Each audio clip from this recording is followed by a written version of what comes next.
भारतीय रेलवे 2030 तक खुद को जीरो कार्बन उत्सर्जन वाले जन परिवहन नेटवर्क के रूप में बदल देगा। अपनी ऊर्जा जरूरतों के लिए आत्मनिर्भर होने के प्रयास तथा अक्षय ऊर्जा आरई परियोजनाओं के लिए अपनी खाली भूमि का उपयोग करने के साथ ही भारतीय रेल 2030 तक खुद को नेट जीरो कार्बन उत्सर्जन जन परिवहन नेटवर्क में बदल देगा। रेलवे अपनी कर्षण शक्ति की आवश्यकताओं को पूरा करने के लिए सौर ऊर्जा का उपयोग करने के साथ ही जन परिवहन का एक हरित माध्यम बनने के लिए प्रतिबद्ध है। गुणवत्ता सेवा के आधार पर सड़कों को एनएचएआई द्वारा स्थान दिया जाएगा। सड़कों को बेहतरीन बनाने के अपने प्रयासों के तहत सड़क परिवहन एवं राजमार्ग मंत्रालय के अधीनस्थ भारतीय राष्ट्रीय राजमार्ग प्राधिकरण एनएचएआई ने देश भर में राजमार्गों की दक्षता का आकलन करने के साथ साथ उनकी रैंकिंग करने का भी निर्णय लिया है। गुणवत्ता सेवा रैंकिंग का उद्देश्य राजमार्ग यात्रियों को उच्च स्तर की गुणवत्ता और सेवा प्रदान करने के प्रयास में सड़कों और राजमार्गों की गुणवत्ता पर एक जांच रखना है। पश्चिम बंगाल का पहला plasma bank Kolkata medical college अस्पताल में स्थापित किया गया। पश्चिम बंगाल की राज्य सरकार ने कोविड-19 से संक्रमित रोगियों के उपचार के लिए पहला प्लाज्मा बैंक स्थापित किया है। Kolkata medical college and hospital KMCH में प्लाज्मा बैंक की स्थापना की गई है। प्लाज्मा बैंक का उद्घाटन 6 जुलाई 2020 को पश्चिम बंगाल की मुख्यमंत्री ममता बनर्जी द्वारा किया गया था।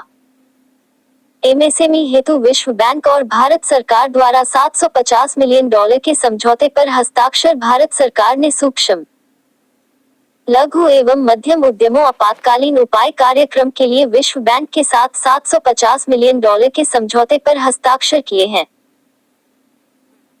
विश्व बैंक का MSME आपातकालीन उपाय कार्यक्रम तकरीबन 1.5 मिलियन लाभप्रद MSME की नकदी और ऋण संबंधी तात्कालिक आवश्यकताओं को पूरा करेगा, जिससे उन्हें मौजूदा सदमे के प्रभावों को झेलने के साथ साथ लाखों नौकरियों की रक्षा करने में भी मदद मिलेगी। इजरायल ने सफलतापूर्वक जासूसी उपग्रह OFAC-16 का प्रक्षेपण किया। इजरायल के रक्षा मंत्रालय ने 6 जुलाई 2020 को OFAC-16 टोही उपग्रह का नया जासूसी उपग्रह सफलतापूर्वक लॉन्च किया है, जो देश भर में मौजूद कई खतरों पर नजर रखने में मदद करेगा। उपग्रह ईरान पर कड़ी नजर रखने में भी इजरायल की मदद करेगा, जिसने हाल ही में लंबी दूरी की मिसाइल विकसित की है और सीरिया में इसकी सैन्य उपस्थिति है।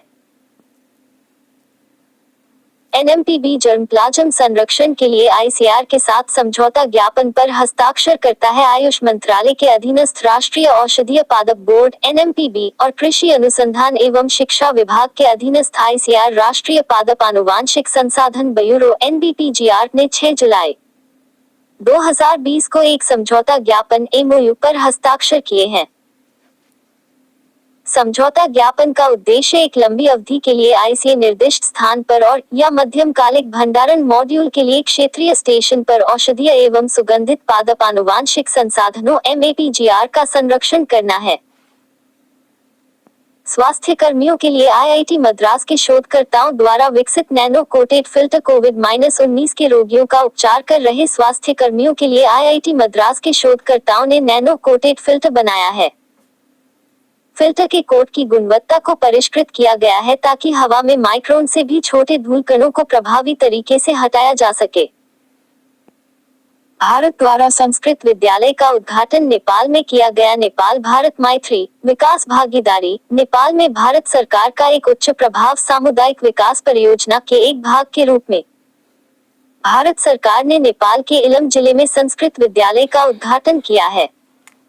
विद्यालय का नाम श्री सप्तमी गुरुकुल संस्कृत विद्यालय है। इलम की जिला समन्वय समिति परियोजना को लागू कर रही है और 1.94 करोड़ रुपए की लागत से बनाया गया है।